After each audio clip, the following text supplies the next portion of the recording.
Mas o Gustavo Lima tem umas músicas que lê a bula da vida amorosa da gente todinha. Eu tava ouvindo aqui e me lembrando. A primeira vez que você foi lá em casa, nós deitados naquele sofá velho que eu tinha, que tava com a borracha quebrada, forrado com a rede, assistindo aquele filme O Segredo de Brokeback Mountain.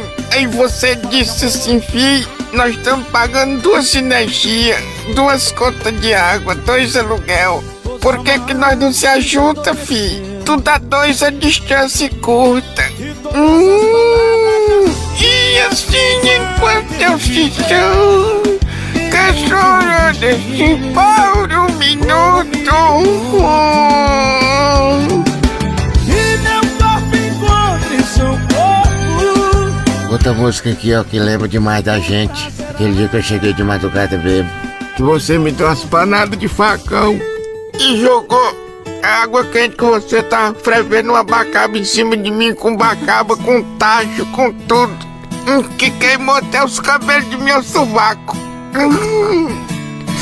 Não tem ser humano no mundo que aguente.